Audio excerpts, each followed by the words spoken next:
really a celebration of moment of joy, because we tend to forget how important it is to be free. When you are free, you have to celebrate your freedom. And that's what I love about Passover, is just that we never pass over the thought that we were salvaged and saved from 400 years of slavery.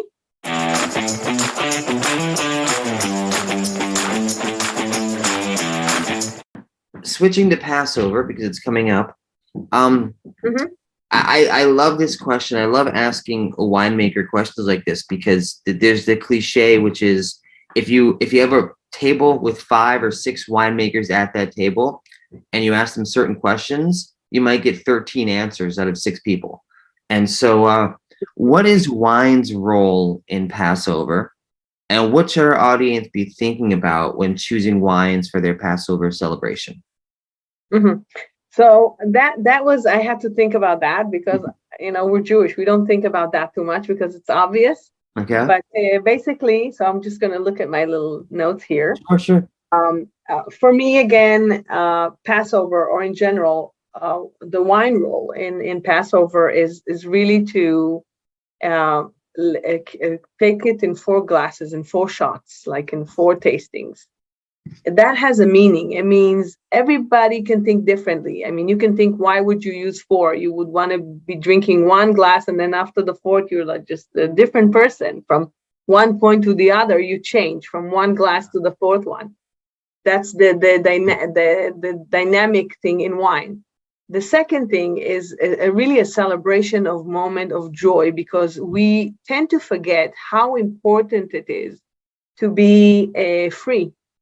When you are free, you have to celebrate your freedom. And that's what I love about Passover, is just that we never pass over the thought that we were salvaged and saved from 400 years of slavery.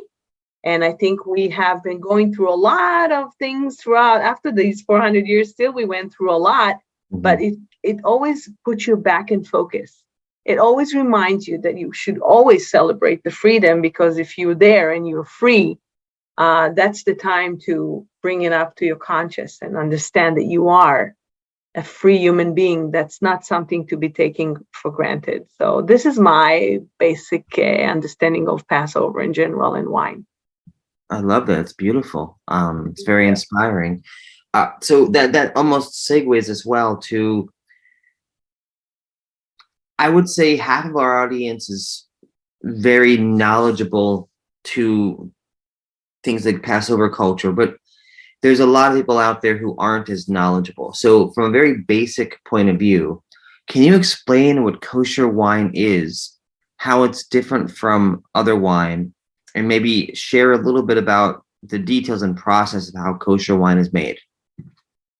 Okay, that is always, I must say, is something that's difficult for me to answer, because I am coming from a generation that in the past, it's like a mid-generation. It's my parents that used to drink the sacramental, very heavy, alcoholic, sugary wines that you drink them, and then you're like, after 5 minutes, you need to kind of settle in or eat something so you won't get really dizzy, as opposed to wines that are produced the same way wine was being produced in Italy, in France, in Australia, California, and so forth. This is what we do today. We happen to be kosher.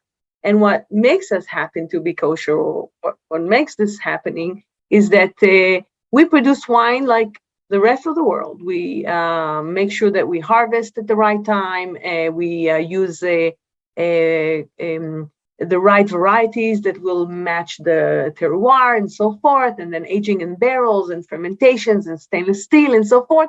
The only difference that you would see is the biblical laws that were in order to produce wine were imposed. I mean, something that would they have you do in order to become kosher. So the main basic law that everyone should remember is that the person who's producing the wine needs to be an observant Jew. That's the basic law. Okay? When it comes down to the vines, there's some biblical, things that you need to do, but I wouldn't even mention it, because the most important thing is that person that produces the wine has always a yarmulke on his head. It's like a little thing on his head. And he's observant Jew. That's the only thing. We just happen to be kosher. I love that answer. And the one thing I wanted to kind of reinforce is like how you started by saying, you don't like that question because you have a different perspective on it. And the thing I want to bring up is the reason I love your answer is because there's so many different approaches to culture, too many different perspectives.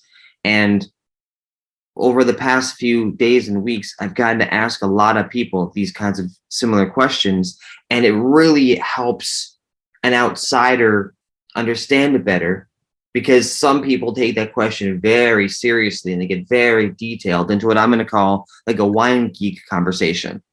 But not everybody cares about a wine geek conversation, And so it's kind of like if you go to any family celebration, if you ask your mom, your grandfather, and then your cousin, your younger cousin, what's something, what's Christmas morning all about, or what's Thanksgiving, or you name any holiday, they might have very, very, very different opinions.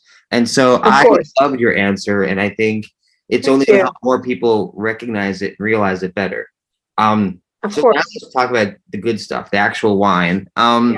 My understanding is... I can tell you one more thing, is that it's important to understand that if I make wine in Israel, and a lot of people here are kosher people, they drink kosher, they drink only kosher, I'm very happy that we have that ability, because we can expand the consumer's palate. They can drink more and more wines. And Carmel, from day one, was always kosher because it was a basic thing. It was like something fundamental, I would say.